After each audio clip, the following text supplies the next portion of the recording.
spend my time staring out the window at a girl in the middle of it all. I don't know her name, but her face remains the same. I blame myself for not going that way. What if I came your way on this particular day? Hi, I'm Al Bangert, and you are watching I Always Wanted to Do That, a show that we put together to talk to people in Scituate who have interesting hobbies, pursuits, or interests. And today, veteran interviewer Mike Davis is going to interview Jack Manning. Now, Jack has a fascinating background and a very interesting pursuit. He is a son of the American Revolution, and he is going to talk to us about what that organization is about, and you'll be very excited to hear the story. All right, well, here comes Mike right now. Let's get started. Hey, Mike, how are you? Hi, Al.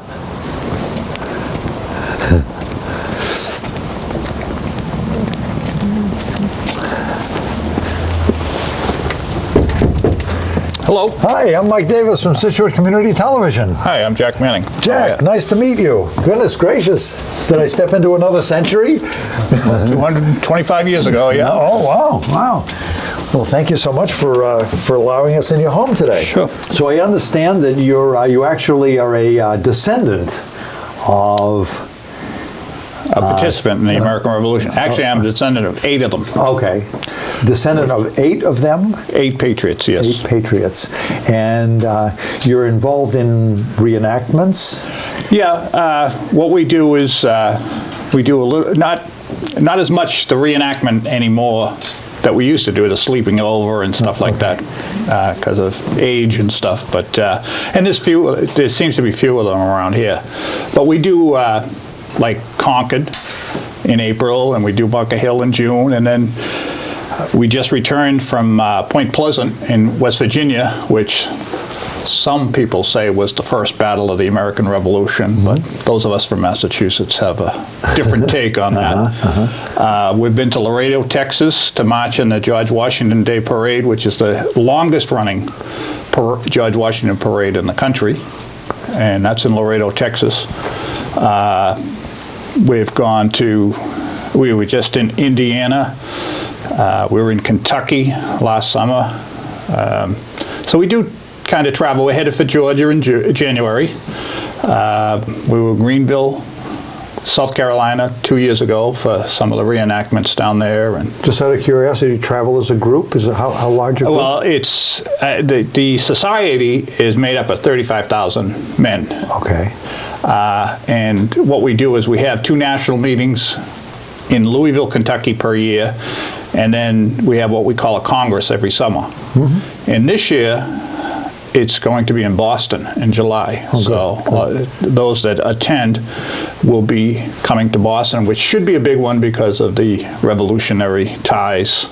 How about locally? How many members locally are within? There's about 400, I think, 350, 400 in the Commonwealth of Massachusetts. New Hampshire has about 150. I'm a member of both states. So this is the Sons of the American Revolution. Okay. Very similar to the Daughters of the American Revolution, but we're the male descendants, and where the daughters would be the female descendants. Right. My 2 daughters and my mother are all members of the DAR, and my granddaughter is a member of the CAR, which is Children of the American Revolution. Okay, and so it's continuing on through the generations. Yes. It's a good thing. Yeah, it is a good thing. It is. And you have your... This is my General Knox uniform. He was the head of the artillery during the Revolution from Boston, Massachusetts. And he also was very famous for bringing the cannon from Ticonderoga down to Dorchester Heights that drove the British out of Boston finally. Okay. So he did that. And can you explain a little bit about your uniform? This isn't something that I would get at TJ Maxx, I don't think. This is just a sash. These are breeches, spatterdashes to, for the mud and things like that. This is a gorget, which officers wore at the beginning of the Revolution, but it became a target, so most stopped wearing them because, it did pick you out. And my jacket, if you allow me, I can get my jacket and show you the exact jacket.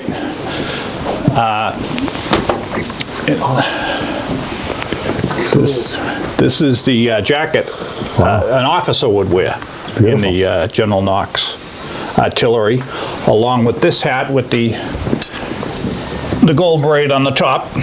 Now the red signifies artillery, and the gold is because it's an officer's jacket. If it was a enlisted man, this would be yellow instead of gilded gold, but generally that's it. And it's quite unique. They were considered the best dressed during the Revolution. So this is the official of the Massachusetts Society color guard. This is the official uniform that they use. And obviously these are all made. This was hand-tailored, yes. Yeah. Very nice. A lady out in the western part of the state. And over here, if you look over on the couch here, these are generally, these are the breeches. They come in various colors.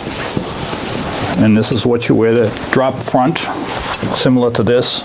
And then you have the stockings and the garters to hold them up. And they come in various colors. And then you'd have a vest and a shirt. Now, with the militia, it depended pretty much on where you came from. They were all farm boys. And so you didn't always go to the local TJ Maxx and buy something. You know, it was whatever they wore. Tricon hats they might have stocking hats. So it was whatever the farmers had as part of their daily wear. And the militia was the first. You know, they were the ones that were at Lexington and Concord. That was the militia, because the Continental Army didn't come till later, when George Washington took over. And you got into this at what age? I got in this about 25 years ago. I was an electrician. I had gotten laid off, and figured I had to do something with my time. And my mother had always said that she was eligible for the DAR. But her father died when she was 9, and it was through him, his line. And then she was a child of the Depression, so that was the furthest thing for their mind as a, you know. And then the war broke out, and then she raised us. So she never really got into the DAR. So I said, well, I'll do this for my mother, see if I can actually prove it. Not knowing that the Sons of the American Revolution even existed. And it was while I was researching it, Kingston, New Hampshire, where my ancestors come from, the lady up there asked me if I was trying to get into the Sons of the American Revolution. And I said, what's that? And she said, well, it's the same as the Daughters, except for it's men. So I kind of put my mother to the side, and I've got the application, filled it out, sent it in, and about 6 weeks later, they sent me a postcard that they had accepted my genealogy. And then I subsequently got my mother, my daughters, my sister, and my aunt into the DAR. Great. And like I say, now my granddaughter's in the CAR. She's 2.5. So, but just to keep it going, my original ancestors came here in the early 1630s or so. And one of them, kind of uniquely, is I just did a speech on him. His name was Edward Gove. And he came from New Hampshire, Hampton, New Hampshire, and he started a rebellion about 100 years before the American Revolution. And it was against the governor, the royal governor, who was the appointment of the king. And he was the only person ever convicted of treason and to be sentenced to be drawn and quartered. And the governor was kind of aghast at that, so he sent him over to the Tower of London. So he spent 3 years in the Tower of London. The king pardoned him because there was nothing to it. Basically, it was just a, mini little rebellion, his fight, and subsequently got all his land and his property back. So he's considered the first American patriot, and he's my 8th great-grandfather. And another gentleman I have that I found out too was a fellow by the name of Stephen Batchelder, who was a reverend, who is the book, The Scarlet Letter, is roughly based on his life. Oh, wow. So these are all the things you find out, and I wish I read it when I was in high school, when it was assigned to me, but I read the Cliff Notes.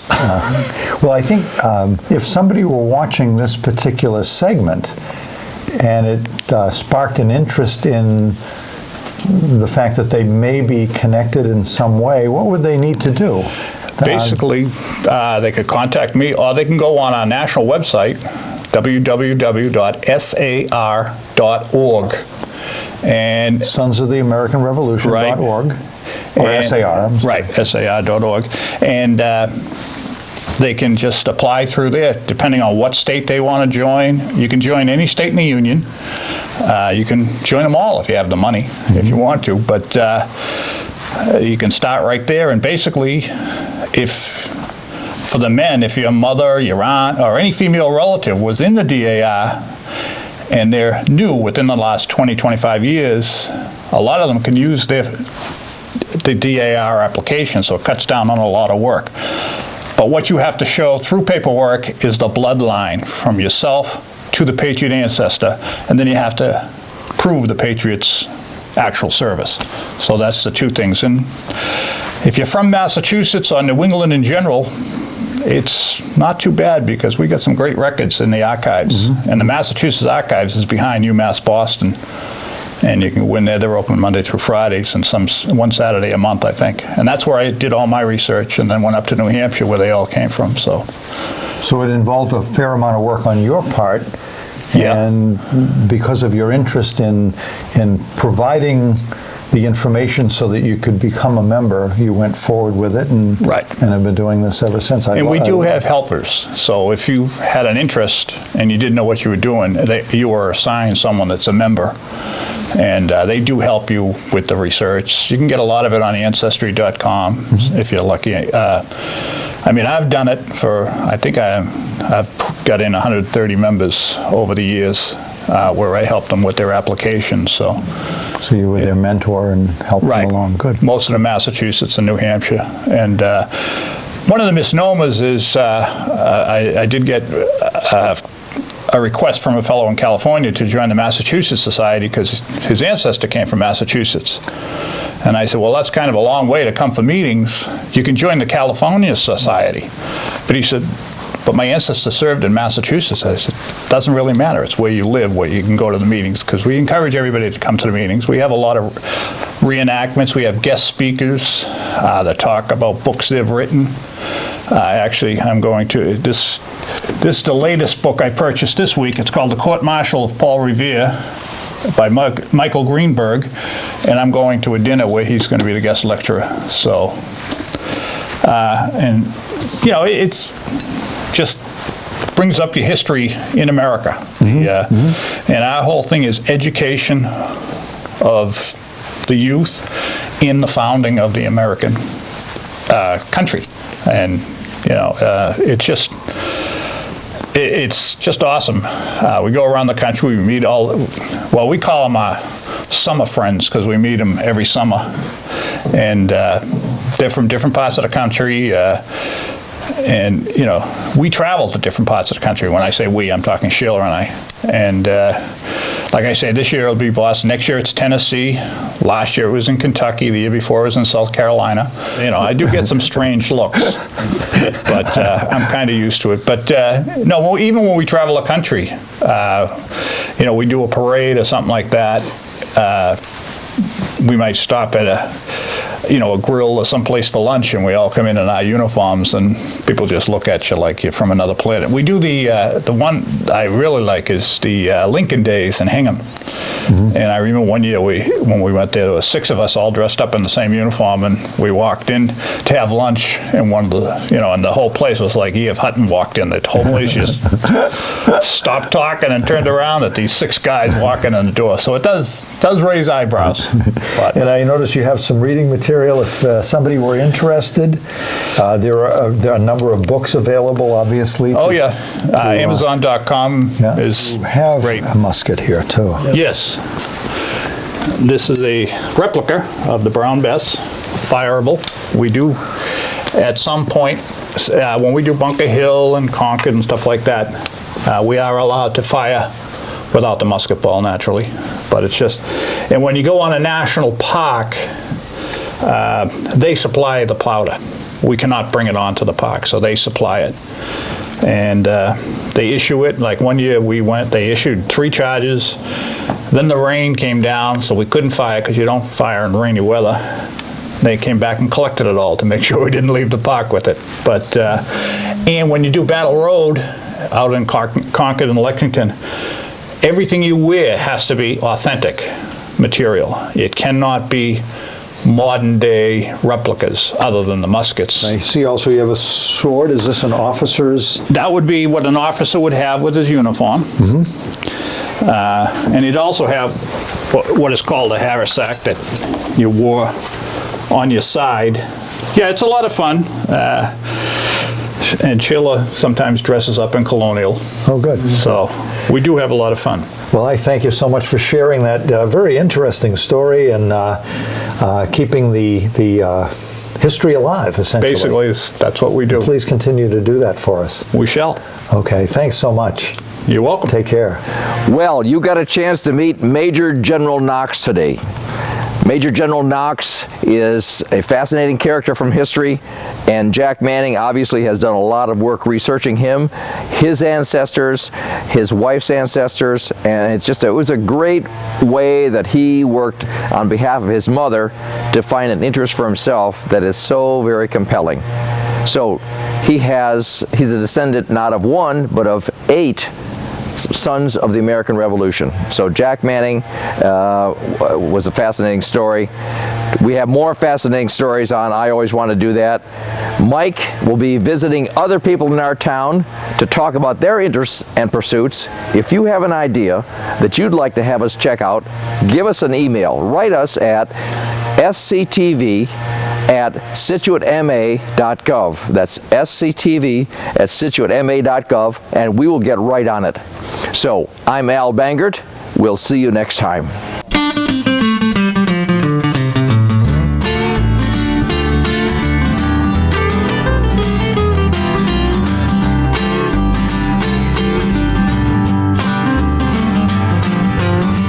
I spend my time staring out the window at a girl in the middle of it all. I don't know her name, but her face remains the same. I blame myself for not going that way. What if I came your way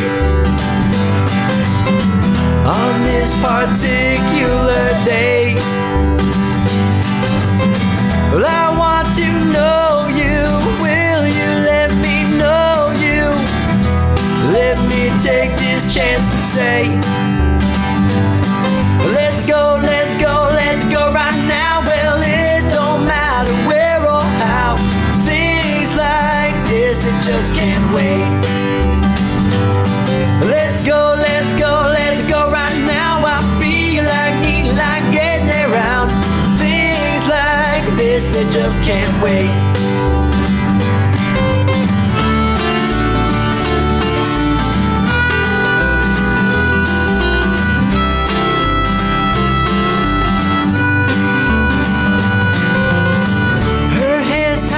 She might be good, but she might be bad.